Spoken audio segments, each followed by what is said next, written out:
Salams is a dating app basically for Muslims. Okay. And Salams was purchased by Match Group, which has a pro-Zionist CEO. So basically Salams is cancelled. We're cancelling Salams. When you go on this app, Yeah. is it like mashallah mu'minat, muhsinat, modest ladies? Or is it like... That's a good question. Most people are not aware that the biggest experts in AI are the most scared. The more you learn about AI, the more scared you get. What is the likelihood that humanity becomes extinct due to AI in the next 100 years? And the numbers are not small. In the end of his press release, you know what Governor Abbott says, like about this epic city? He's like, these people have to adhere to state law, not Sharia law. They're being persecuted, and I enjoin the Americans of Texas to hold your governor accountable that he can't just sick the state agencies against Epic for no crime. Assalamu alaikum wa rahmatullahi wa barakatuh. Wa alaikum assalam wa rahmatullahi wa barakatuh. Bismillah, we are back. There's a video that I saw. It's so funny, bro. But it's funny and sad at the same time. So it's this imam that's making dua against one of the musallis that parked in a difficult way and blocked in a bunch of people. No. So whenever my parents would get mad at me, they would say Allah yahdik, and they'd tell me something nice. I mean, my parents would say something different. But let's hear this. May Allah subhanahu wa ta'ala, may Allah subhanahu wa ta'ala not grant them their wishes. Say Ameen. Wallahi, if that's what it's going to take, we'll go for it. If you are that person and you have not moved your car, there's an entire line of cars on my left side. Yeah. On your right side, on the parking lot, if you have not moved your car yet, may Allah, the tow car can't even come in. May Allah subhanahu wa ta'ala deprive you of happiness. May Allah say Ameen. May Allah deprive you of happiness. Say Ameen. May Allah not I would be forgive shy your to sins. say May Allah not forgive your Allah did not sins. want it to come to this after we had such an enjoyable time and we. Oh my God, subhanallah. I mean, it's funny, but it's sad at the same time because you'd never expect an imam to say that. I don't know who. But parking has become kind of like an inside joke in like the Muslim community. Parking is always the issue, right? Yeah, subhanallah. So Which is a good thing. It's a good thing that we have a lot of people coming to pray. But but it is like, I think the parking issue is as tired of a subject it is. People, it's kind of a microcosm of, are you a selfless person? Yeah. Or are you just, because if you're going to pray and you're in your rush to go worship Allah subhanahu wa ta'ala, you go block people, you park where you're not supposed to park. You know, is your prayer going to be accepted? Yeah. Do you have the right mindset? And honestly, it shows a secularized mindset. Yes, I mean we always want to. I don't know if we want to go there. I think so, with though. this. I think so, because look, tell me, You're bro. always, like I'm a desecularization guy, like, which look, is good, I mean, yeah. because like if you only see ibadah as like just this, if this is ibadah for you, which is facts, then because and your head is not in the ibadah if you're going and you're blocking people. It's like someone who goes to Hajj and he starts cursing and he does everything bad. Like, okay, are you just the Umar radiallahu anhu said like someone said there's so many hujjaj this year to Umar, and he said there's not many hujjaj, there's many rukkab. Many people, many riders. There are many riders, but very few pilgrims. Because a pilgrim, a abid, a slave of God, is a mindset first and foremost. Has right? a specific attitude. Yeah. Yeah. So this guy, I feel a person who's been burned. I feel his pain. Yeah. At the same time, it's a little bit, tragic. Allah not forgive your sins. Like say Ameen. That's deadly, bro. The funniest part, if I can laugh at this, is the say Ameen part. Yeah. And I think it's like almost. I saw a comment on that video because I did see that before. He says it's like somebody's shouting in lowercase, because he has. Oh yeah. He has a kind of like gentle, compassionate way of saying the most scary things. Right, like making dua against someone. I mean, like these guys, they come in, they park up, they're focused, they just want to, like let's get it done with, And so I mean, this guy's coming into the masjid, he's just, praying, and then when he's back out, I'm not seeing this guy, but at least some people I know when they're back out in the parking lot, and then it gets back into beefing people in the parking lot and like cussing people out. It's like it defeats the whole purpose. Like, what's the purpose? Right? I mean, it shows. I feel like again, maybe they weren't in the mindset to begin with. Yeah. I mean, a story that happened with me though was really funny. I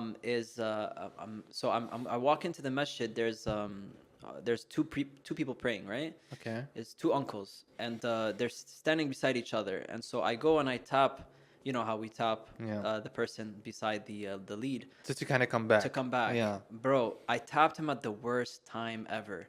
I tapped him when he was going into ruku'. Okay. So he was bowing. And I thought maybe like I'm going to wait for him until he gets back up and reverses. Guess what he did?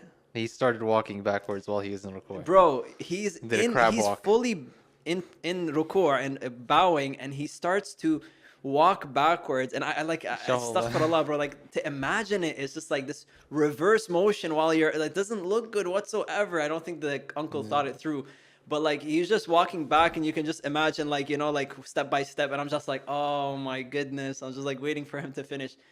I was like, that's wild, you know, like he got up, and then I joined them for prayer. I was like, it wasn't necessary. Now, if I recall correctly, this actually happened in the seerah.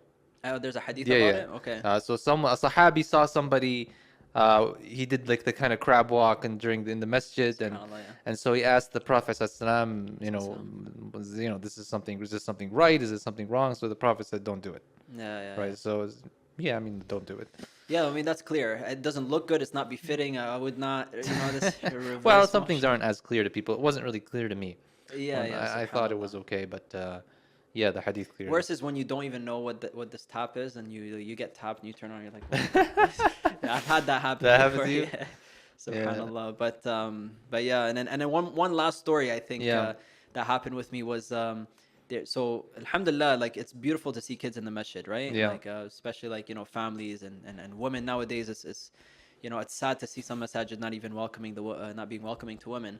But so I was in the masjid, and there's these kids running around, and I'm in sujood. Like you can hear them running around and playing games or whatever.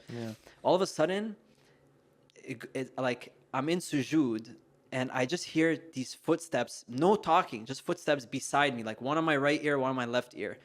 And it's just like shuffling. I'm like, I didn't even know what was happening, right? So I get up from my sujood, and this is the time where I'm going to get back up, like standing. Yeah. All I hear is, oh, you ain't going nowhere. Like, and I'm like, what the hell's happening? So these kids are looking at each other, and they're about to like jump each other. Like, you know, they're playing tag or something. I don't know, but like one of them is not running away. So it's kind of, I don't know, it was weird. Weird game. But they're like looking at it, they're about to like, you know. They were on a stalemate on either side of you. That's exactly what it was. And so I'm getting up, but I don't know if I should get up. Like, I'm like, should I because if I do this, if I get up, they're going to go at it, you know? So, but I'm like, but hold on, there's nobody around me. Why didn't they just go around? Why did I become the barrier? Yeah. So I got up fully standing, and I was like kind of slow with it.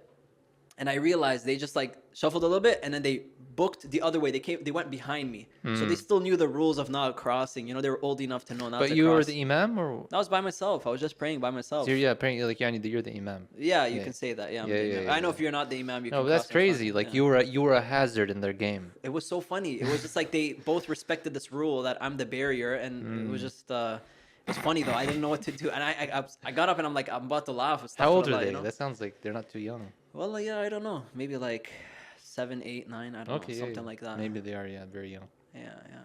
Alhamdulillah. Okay. But yeah, I mean, Salams has been acquired by. What's Salams? Salams is a dating app basically for Muslims. Okay. It's like Muzmatch, Salams. There's a few others.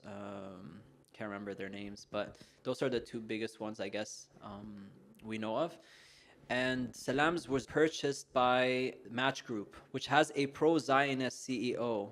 Okay. They're the owners of Tinder and Flip. What's the other? There's a few others like Bumble, Hinge. Yeah, I don't know. Exactly. Am I exposing myself? I promise I don't use these apps. How do you not know what Salams is, but you know what? Well, because these are part of pop culture. Husn al-dhan, guys. Husn al-dhan. It's part of pop culture. So you're on Twitter, you hear these names coming around, but I don't. True. So I don't use apps to get married. They're the owners of Tinder and Hinge, and so they purchased Salams. But it's wild because the CEO is a pro-Zionist, supporter. He actually, did a campaign to support the IDF soldiers that were going overseas to fight, to pay for their rent, which is wild. But I have a few questions. I mean, did you hear about this at all? Like you don't know really much. I heard about it, but I wasn't. I'm like I need to get the information from you. Like, Look, Are you the expert? Are you a user? I'm definitely, yeah. I am a user. I have to User say. experience. We're gonna interview. You know, like focus grouping. Yeah. So tell me about Let's Salams. focus on this right now, and He then. doesn't want to talk about it. So, what's it called? Salams, Salams, yes. Zionists. So basically, Salams is canceled. We're canceling Salams. One, because it's owned by obviously a company that's has a pro-Zionist CEO. Yeah, All of our information, everything that's valuable. that's crazy. and Like they're gonna have all of your DMs with the ladies. Yeah, imagine they start exposing people. That's actually Which crazy. is wild. If they do, That's I'm sure. called. There's a word in politics called compromat. You know what that is? Compromat? No. Spelled with a K. It's what they use on you to blackmail you, to make sure that you're doing what they want you to do. Oh yeah. So the idea is basically, they don't let people into the real halls of power unless they have something to kind of bury you with if you need to be buried.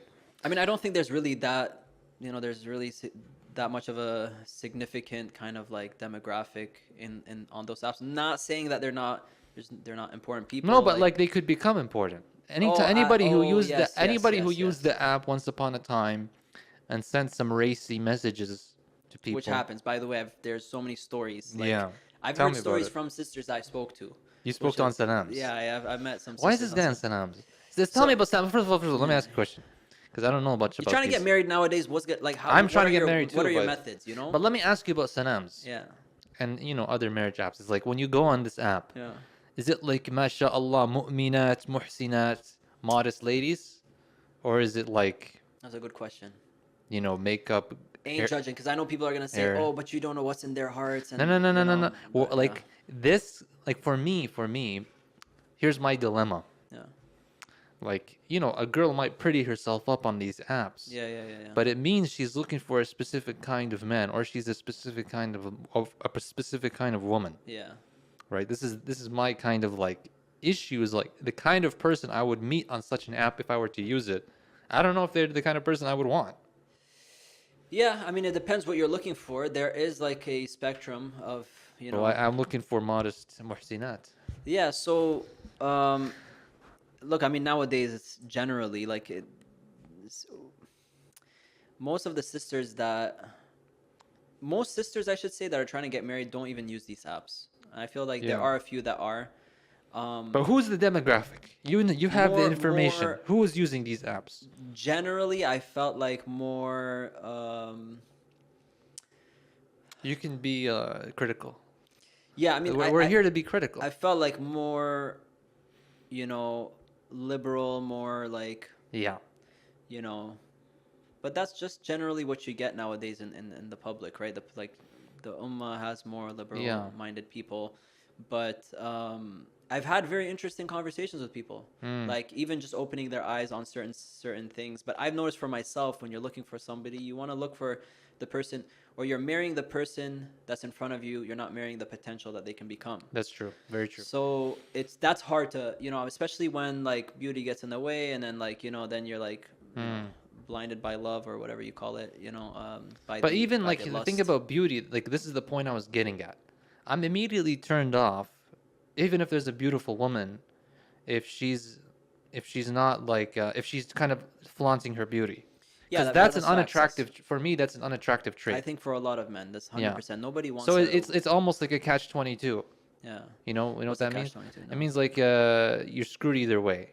Either like let's say you're looking for a beautiful woman. Yeah. If she's not flaunting her beauty, you don't know she's beautiful, so you're not gonna get her.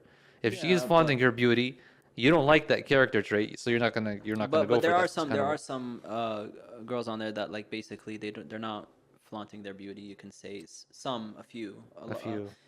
So tell us about it. There are a lot that are. You'd be surprised. And I don't want to judge, but just based on. How they are.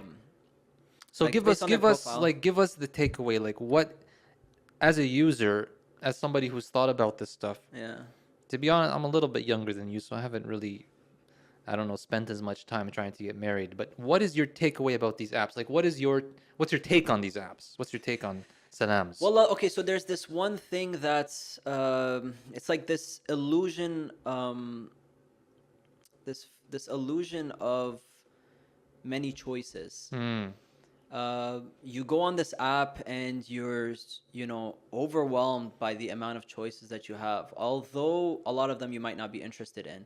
But when you do come across somebody that you might need to compromise a little bit for, right? And the compromise here is I'm talking in a good sense, like it's like you meet your standards stuff. Yeah, exactly. Like not compromise in the sense of like, you know, you give up your principles because no, it's like like you're looking for too much, let's say beauty wise or exactly whatever it may be, race wise. That's what it is. And speaking of, we'll talk about, you know, beauty in a second, but generally, like, okay, somebody gives you the ick on one thing and you're just like, okay, I'm out of here, I'll find somebody else. Yeah, because you can just swipe. You'll just swipe, you'll just like and, you know, unmatch whatever, and then you're on to the next person. Yeah. Do you end up finding that person though? Because the next person will have also stuff that you'll have to compromise on. So it's like back in the day, it used to be very simple, you know. You're in a small village, you know. You only have a few options, so you just pick from those options. With more options, like I'm a kind of guy that, like, the more clothes that I have in my closet, the worse or the longer it takes me to actually get ready and like figure out what I want to do. It's like the least that if I have if I have a few items, it makes it so much easier. You know, I think they call this the curse of choice, if I'm not mistaken. Yeah, that sounds right. Yeah. So I noticed that was an issue because people give up on, you know, potential, like, you know, long-term partners that were better suited for them for this, you know, for the choices, and then they don't end up they're still on the app. Like, I've been on and off the app. It's draining, the small talk and I for me personally, and, you know, I'm sure a lot of people could, you know, vouch for that, whoever I spoke to. But I just cut straight to the point. I'm just like, I don't like small talk. Let's just get certain things out of the way. Like, imagine you met somebody and you just got everything out of the way and you just spoke about the big things so that, you know, okay, this is worth moving forward for us to have the smaller talk, right? One of my boys, you know, shout out to my boy, I won't name him, but he met someone. I spoke to her for 5 months. She was in a different province. For 5 straight months, long conversations. And the thing is, images are, they're never like, they never do the person justice. Sometimes images, or most times images, are a better looking version of the person, right? Yeah. So you end up like kind of like falling in love with the picture, but you could have actually also fell in love with the person, right? Yeah. But like, because you fell in love with the picture, it's like this kind of deception when you end up meeting them, right? And I'll say that straight up for myself. Even me, I look different in pictures, right? Everyone looks different in pictures. I wonder if you look different in the video. Probably 100%. But when you meet someone in person, it's real. You know, it's tangible. You can actually, like, obviously don't touch them, but it's tangible. You know what I mean? But and then you get to actually experience that with the person and unpack everything with them. Yeah. So my boy was talking to this girl for 5 months, long conversations, hours on the phone, like. They met in person after 5 months. Didn't work out. Wow. He's drained. He's like, I'm not doing this ever again. I'm like, well, it's your fault. There was no balance, you know. You know. But, you know, may Allah make things easy for us. Did he cut it off or did she cut it off? Well, I don't know. It was one or the other. It was like they met in person. They're just like, this is not gonna work out. And imagine like you've already spoke about so many things. You meet in person. It's kind of like, this is awkward. What are we gonna talk about now? You know. You want to build. That's why, like, when you meet someone, like, I'm not all for arranged marriages, but when you meet someone and you get to know them, and you unpack things, then you actually, the love grows on you. And you know who's all for arranged marriages? Who? Nick Fuentes. Who's that? You don't know? Nick. Yeah, he's big political commentator. Kind of like ethno-national, white nationalist kind of person. Yeah. But he had a funny clip. Because, you know, he's like this American white boy. Yeah. And he's like, I need an arranged marriage. Like a Muslim. Yeah. And, you know what he said? He's like, I'm not going to go through all this courtship and what do you like and do a whole audition. I just want someone to come and find me a match. Give me some options and I just choose one and we get arranged marriage.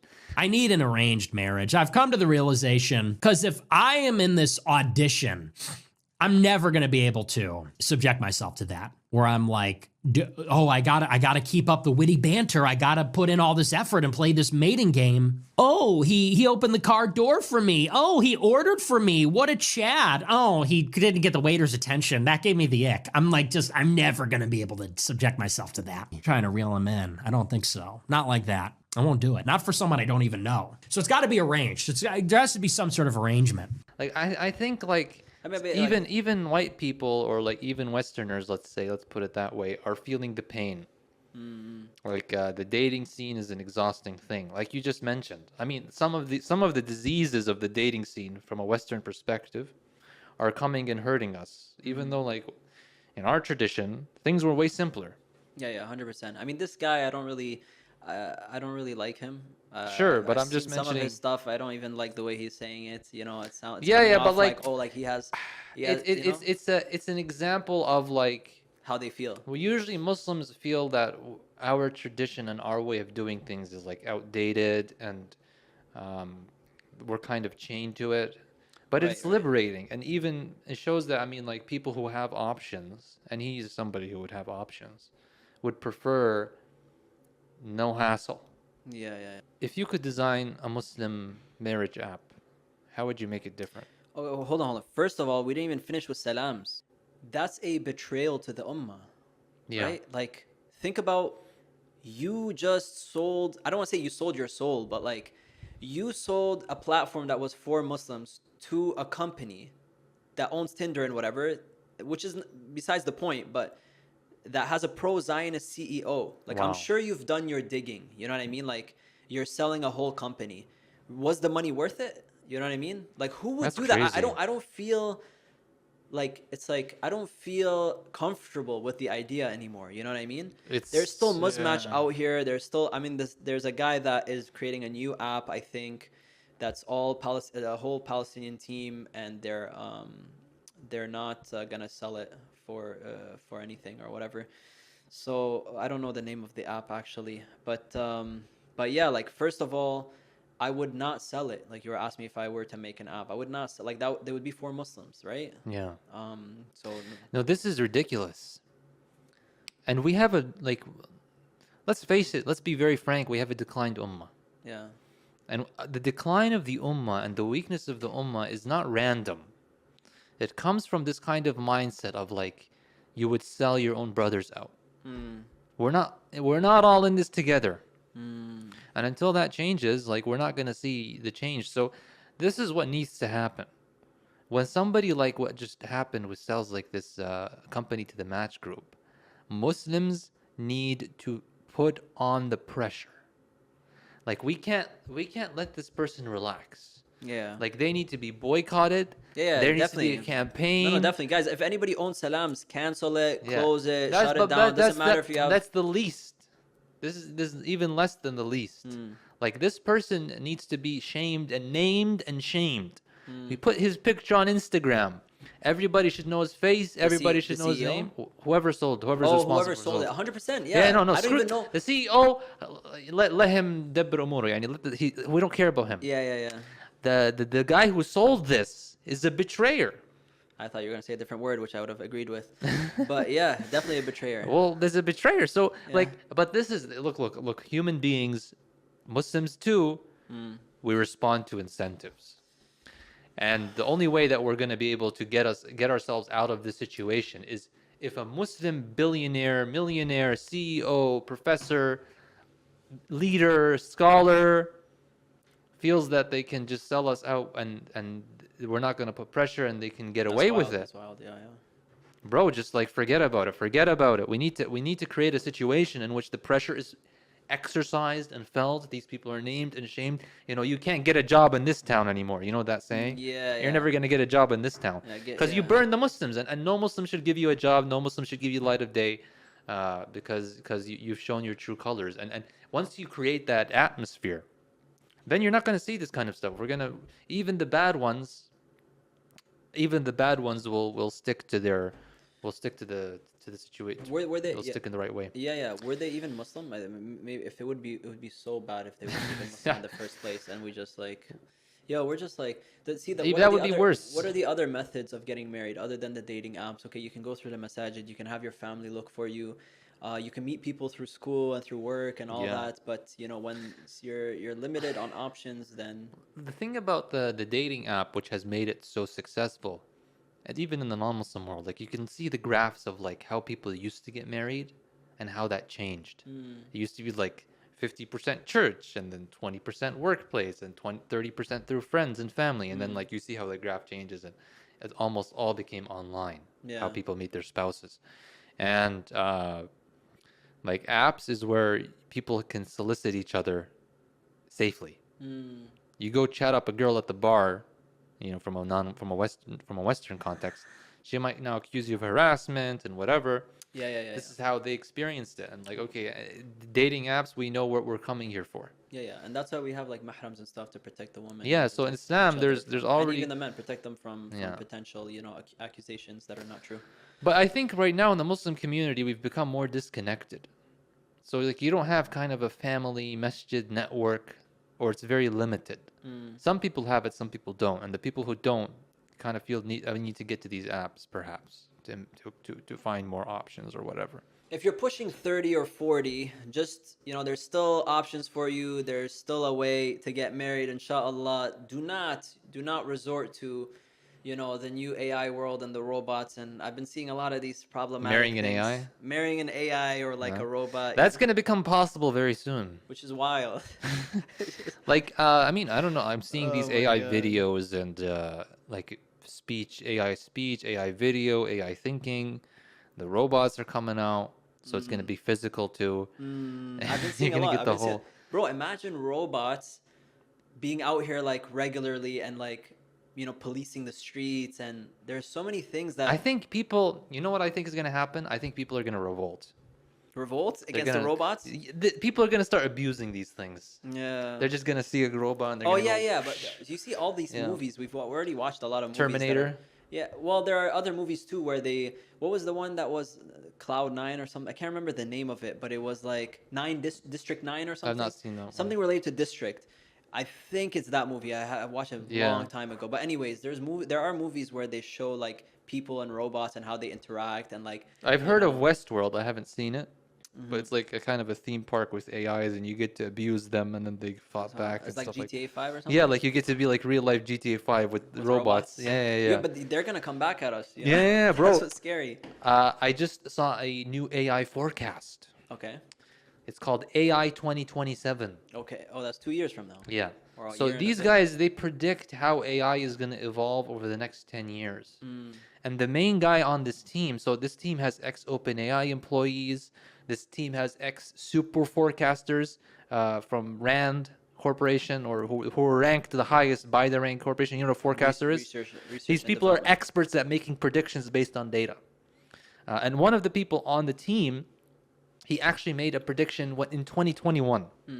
In 2021, he wrote a timeline for the next 6 years in AI, and pretty much until basically now.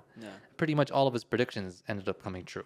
Okay. So this guy like has a pulse on this stuff. He's a dunya prophecies. Not actually a prophecy, but it's a prediction, right? It's a prediction. It's based on data.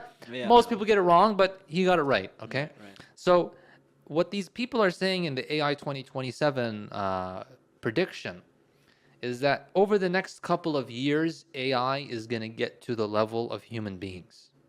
Okay. Well, I mean, we're starting to see. It's not yet.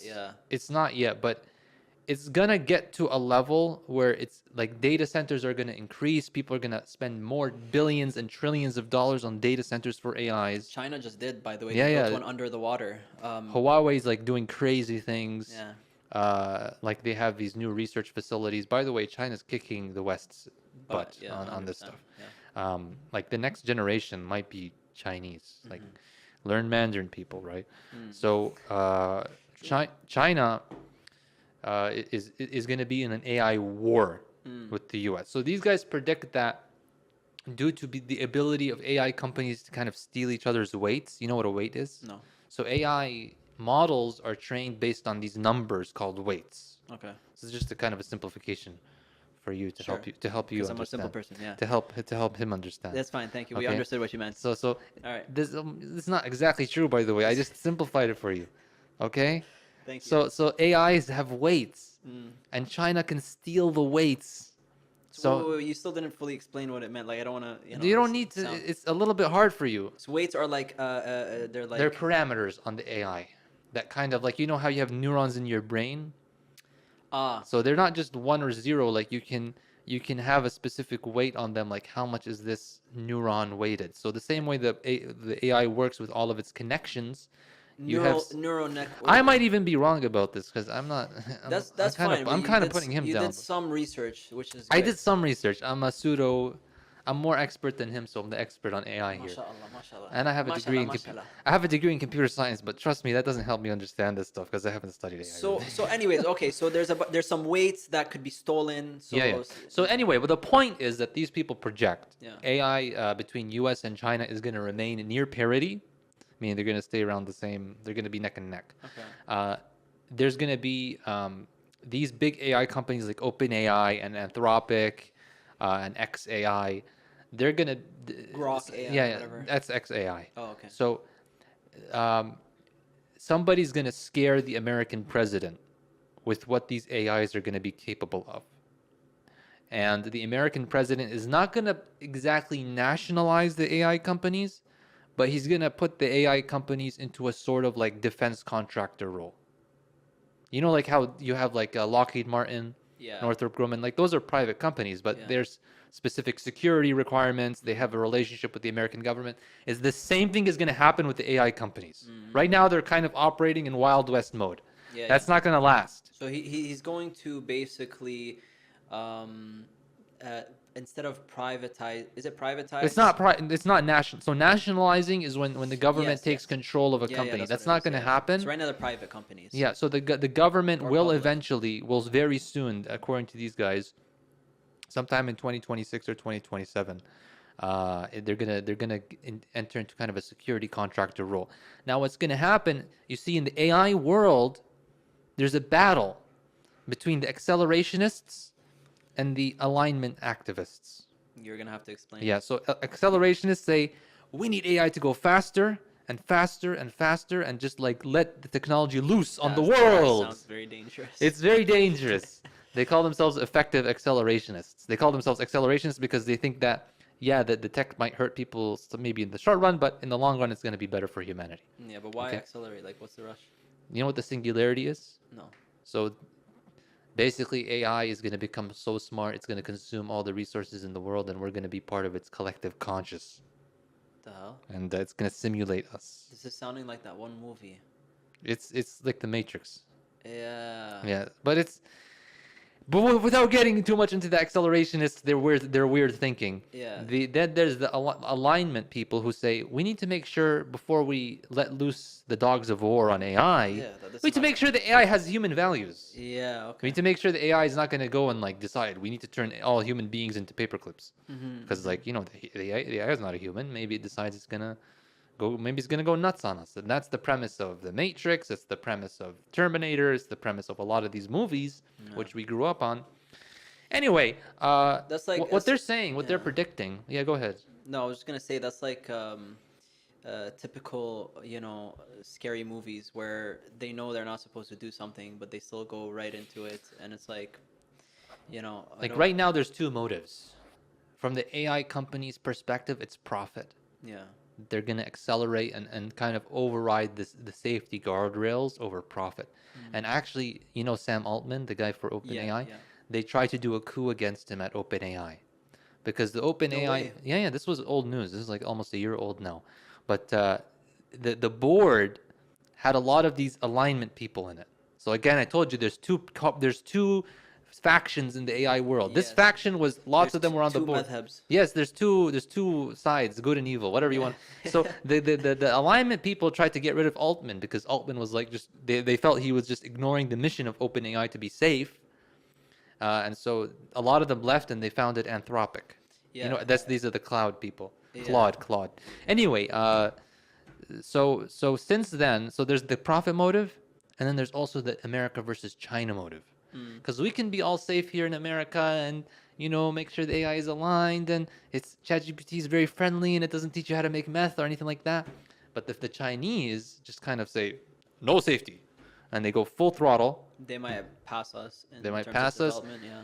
AI is going to be an extremely powerful weapon in cyber warfare. And basically, what these people predict is that, here's another prediction. I know I'm going through a lot of things. I have one thing that I heard about this. Go ahead before I continue the predictions. It's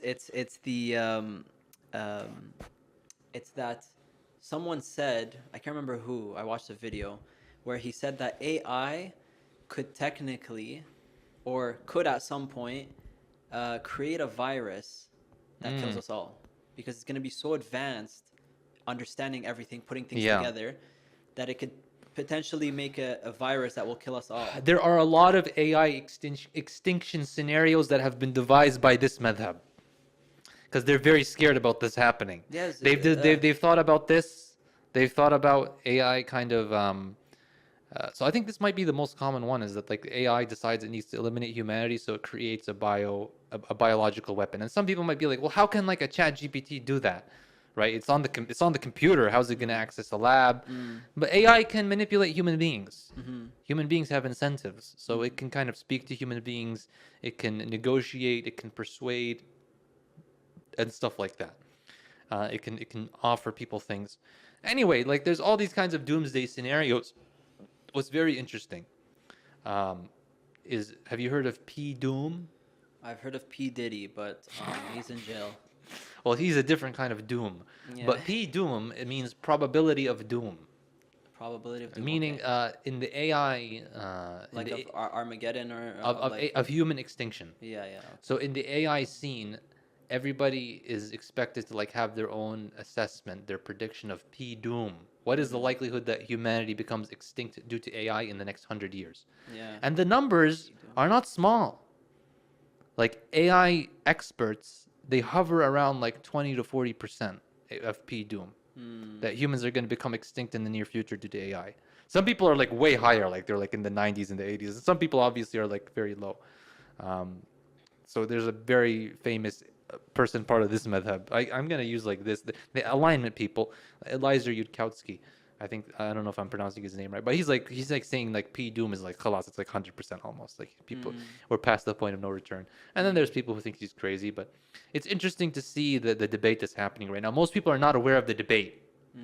Most people are not aware that AI people, the biggest experts in AI, are the most scared. Yeah. The more you learn about AI, the more scared you get. Everyone is just living their life, and they're not. There's now new ChatGPT version. Very nice. I get to do Studio Ghibli. Hey, I look like an anime person. Yeah. But it's a little bit more scary than that.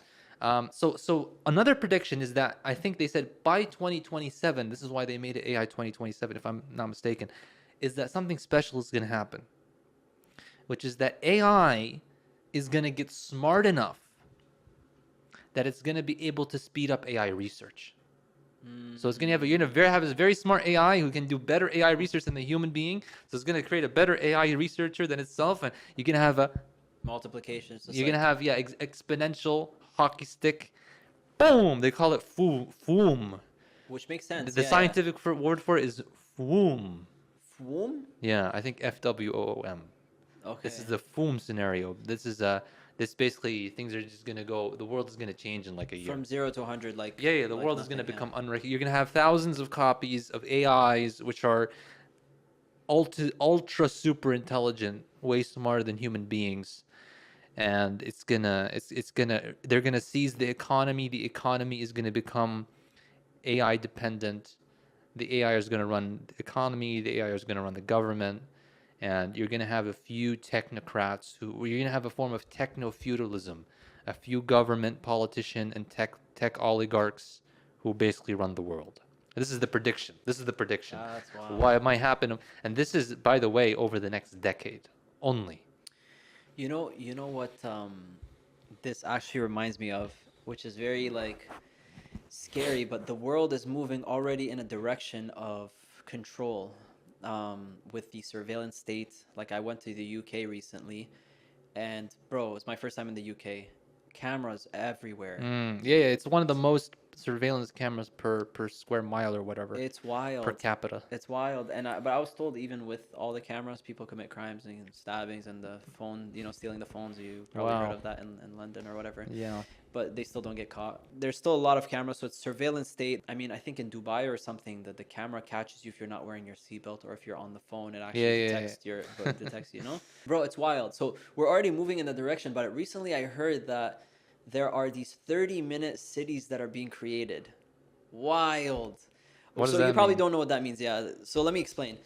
I don't know much about it either, but hopefully I can, explain it a little bit. It's the idea is that so they're gonna use the climate change. They're gonna use the climate crisis to fool everybody into having to. Well, actually, they're gonna sell this vision or sell this, mission, you can say, of creating 30-minute cities where it's self-sustaining. You can have your own.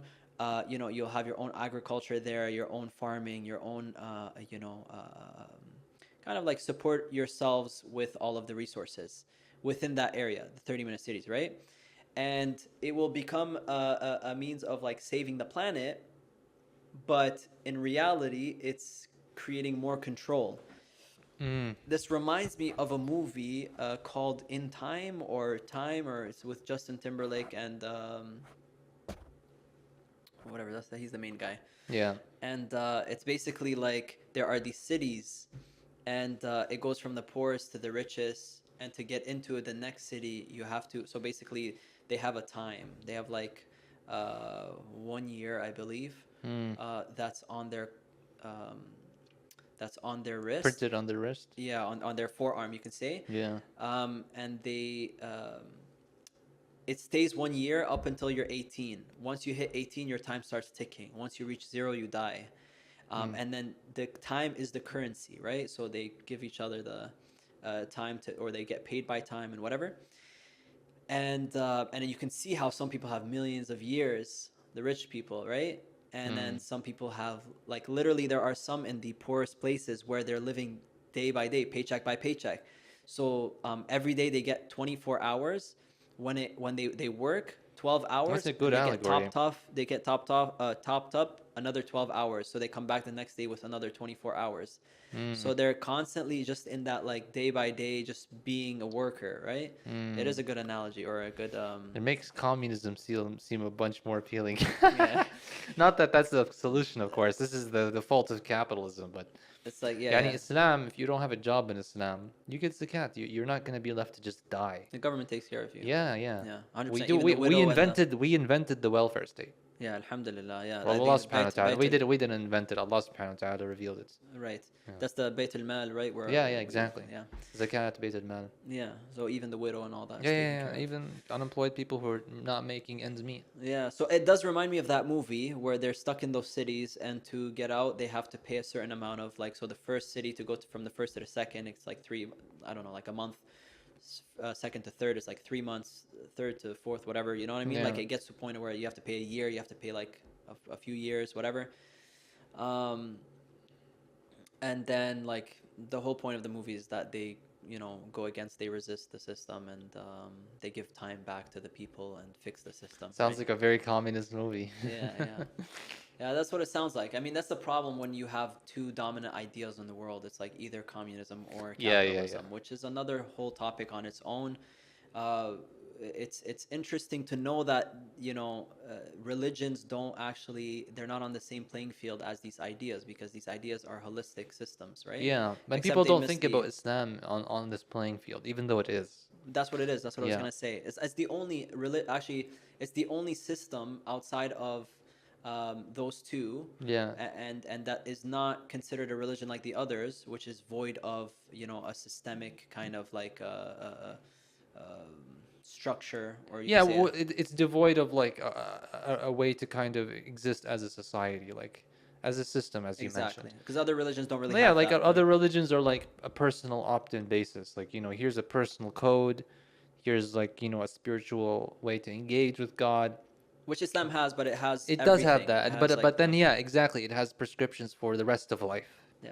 Like what is legal, what is illegal, How do we exist as humanity? Who has the right to legislate? Who is the king? Who is in charge? Who gets to be in charge? Right. Who are the authorities in life? This Allah answers all these questions. My whole point with this is that we're already moving in that direction. Yeah. So this is not hard to see that AI can easily actually, take over. Speaking of new cities, have you heard about the Epic City in Texas? That's the one where they're doing Shariah, right, or something? No, something along those lines. This is the propaganda against them, man. I've been seeing a lot You of can't pictures. you can't trust Governor Abbott. Who's that? So I'll tell you the story. Yeah. So Yasser Qadi has a Islamic center called Epic. I don't know if he owns it, but he's one of the key figures. They have a big community, big and rich community. MashaAllah, American Muslims. Yeah, you gotta hand it to them. They got the cash out, all right. So they had this big project, and I saw it earlier in the year. They're gonna have Epic City, which is gonna have like 1,000 multifamily homes, schools, masajid for Muslims. For Muslims, yeah. I thought it was like pretty interesting. But they're not trying to because I know, and also because I know Miftah Institute. Yeah. Great, they're doing great work in Michigan. They also, if I'm not mistaken, wanted to, I can't remember if they wanted to or if we just spoke about it and they we were saying it's like a good idea. Some of their students, like we were there discussing it.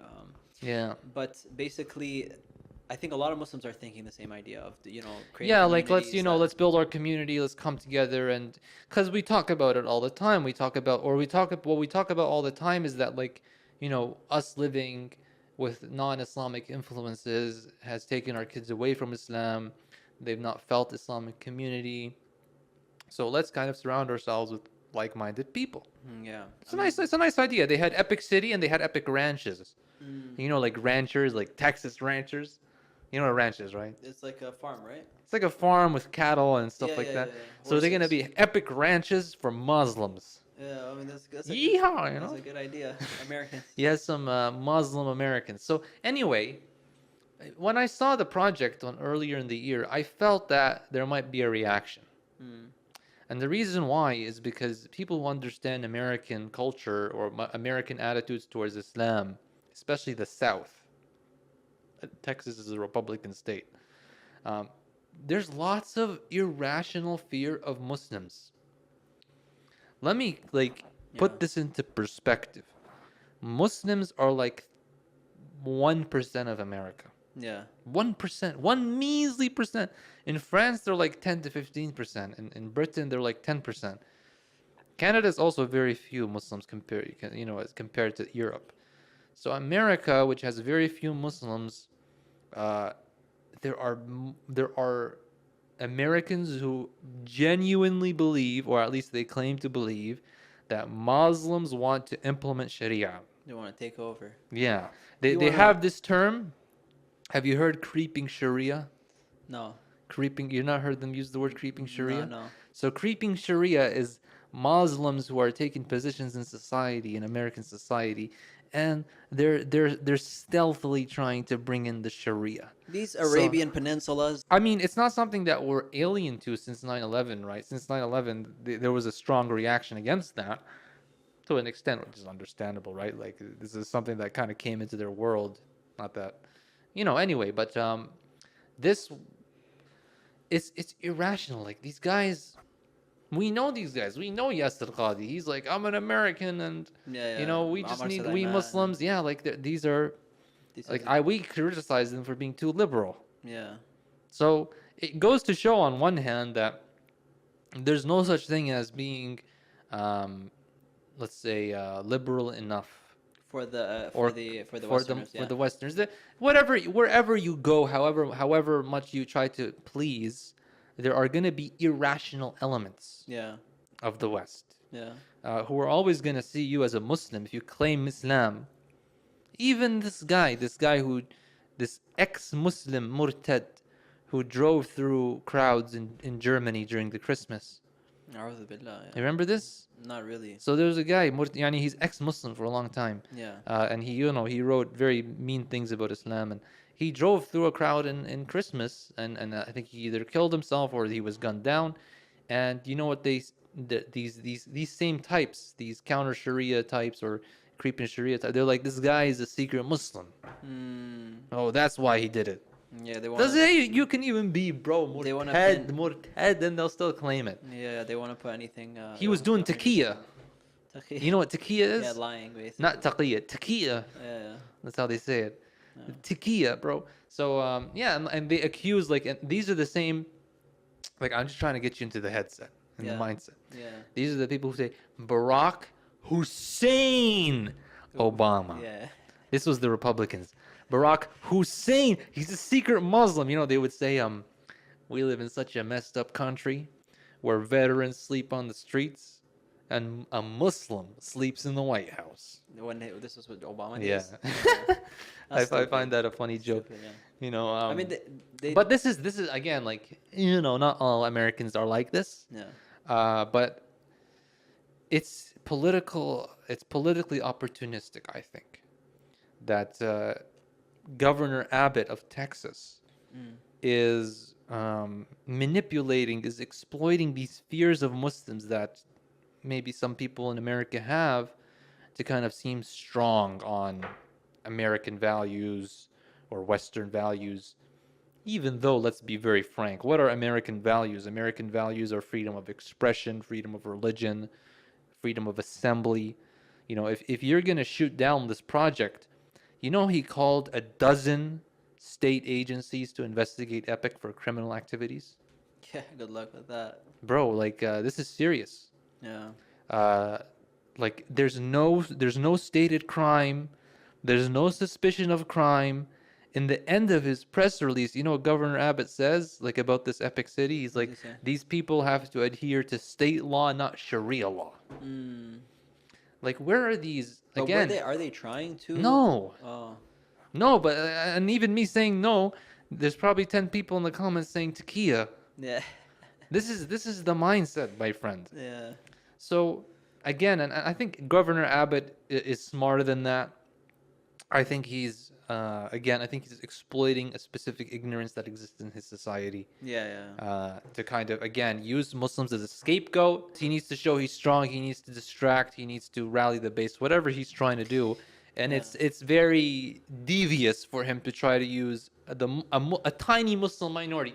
Tiny minority. How many Muslims in Texas, bro? Even most of the Muslims, they're concentrated on the coasts. Is it because they want Muslims to assimilate to the... Because, like, I can see how they feel threatened. Like, oh, these guys are taking over land that's free for anybody to be there. And, like, again, they're tiny minority. This is Epic City. The city it's gonna maybe have... It's gonna be like a village, more like. Yeah. Second of all, what's wrong with the housing project? Yeah, like, people buy housing projects all the time. I don't see an issue with it. I mean, like, even you think about it, if Jews did the same thing, which they do, there's a lot of... There are neighborhoods that are Jew neighborhoods. Exactly. And there are neighborhoods that are Christian. Hold up. Yeah. Slow down. Hospitals that are only for Jews. Interesting. I've never heard of this before. It's in Montreal. You go to Montreal. I was there some time ago, and there was a hospital just for Jews. And I don't have a problem with that. Yeah, like I don't. And you know what would be interesting? Actually, let's compare this situation with how an Islamic system would work. Yeah. By the way, nobody, like, this guy, whatever his name is, the governor, would not have an issue if Jews wanted to do the same. Of course not. Of course, again, this is anti-Semitic. It's about scapegoating Muslims. Like the Muslims are easy scapegoat because we don't really have much sway among the elites. Yeah. Even though I've heard some really stupid things this week. Like some people claiming, like, Muslims run the government. They claim what is it? Muslims run Hollywood, apparently. Well, there's a lot of conversation going on about Israel today. That's for sure. All bull. All 100% Muslim Brotherhood bull. That's who controls our media, not the Jews. The Muslim Brotherhood controls our media. In an Islamic system, we have a concept of Ahl-Dhimma, which is minorities are allowed to, first of all, coexist, like, have their own communities. They're allowed to have their own customs, even though Islam might prohibit them. Like, Islam prohibits pork, but not for Christians. If Christians want to have a community and they trade pork with themselves and they have their own religious practices, this is allowed. All of this is allowed because Islam believes in itself so much that we don't coerce people to adopting our values. We put our values on display and we say, hey, you like this? We know you're going to love it. Yeah. So, come if you want, but if you don't want, here's a tax, that you pay. And, Muslims also pay a tax that you don't have to pay, the zakat. You pay a tax and you get to have all these amenities, all these rights. We protect you. You're not, and you're not obligated to be part of the army. Muslims are, but you're not. And, you get protected and you get to have your own values and your own community, your own way of life. Yeah, your own courts. But your own courts. Yeah. Well, imagine, if Muslims were allowed half of this, the West could not tolerate that. Yeah. And for that reason, I would definitely argue that Islam is way more tolerant and diverse. Yeah, I mean, like you than think about the West. You think about in any substantive way of looking at it. Sorry, go ahead. Sorry to cut you off. You think about the Coptic Christians and how they lost, how they survived, and that Christianity survived in Egypt, for example. Well, even Jews in the Muslim world, the Jews lived in the Muslim world for centuries, and they actually came to the Muslim world to seek refuge from pogroms, and eventually, of course, the Holocaust in Europe, because Europe has been a tradition of Jew hatred, and Muslims. They lived in Al-Andalus, they lived in Iraq, they lived in different aspects of the Muslim world. There are many famous Jewish figures like the Rambam. You know the Rambam? No. I think he was the one who was Salah ad-Din's doctor. But he was also a huge rabbi. Most Jews would know the Rambam. I mean, speaking of Salahuddin and these people were, by the way, like they went through they were existing in the Islamic system when they were fully free to do to practice their religion. Right. Speaking of Salahuddin and Al-Aqsa, I think initially they were kicked out of Jerusalem, and when Umar ibn al-Khattab conquered it, he basically brought them back, and he allowed them to build the synagogues and to have a place to stay and belong again. And anybody who understands world history knows that, classically speaking, pre-Israel, the Zionist entity, Islam, the Khilafah has always been a safe haven for the Jews. Yeah. There's no doubt about it. And today is a different story. What happened? How that was not really repaid, in terms of because Europe is the one that genocided them. Europe genocided them, and then the genocide now is happening against the Palestinians. We're paying the price for it now. Yeah. So and it always it goes to the spoils of, what is it? It's like everything. The history is written by the victor.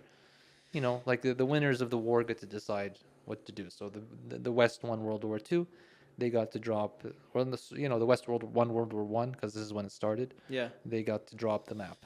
Yeah. Subhanallah. So may Allah help the people of Epic. They're epic people, epic Muslims. I think they're being persecuted, straight up, and I enjoin the Americans of Texas, Texans, real Texans, freedom-loving Texans, to give a reprieve to the people of Epic, and to hold your governor accountable that he can't just sick the state agencies against Epic for no crime. Investigate them. Financial. I think it's anti-Semitic. It is. We're Semites. That's what it is. It's anti-Semitism, plain and simple. So may Allah help them, and I wish the best for them. And I hope it's not a sign of more things to come in terms of persecution against Muslims. And it very well might be. And we need to be ready for that. We need to be ready for, are we going to be able to protect our interests and really have deep conversations with non-Muslims in the West, and on the one hand help reassure them that we're not here to change your way of life. We're just here to protect our own way of life in our own communities. Right. We're here to leave you alone. Just leave our religion alone. Right. That's it. We're not asking too much here. 100%. Subhanallah. So that's a wrap. Okay. Anyways, we'll come with the next episode next we'll week. see you guys. Assalamu alaikum.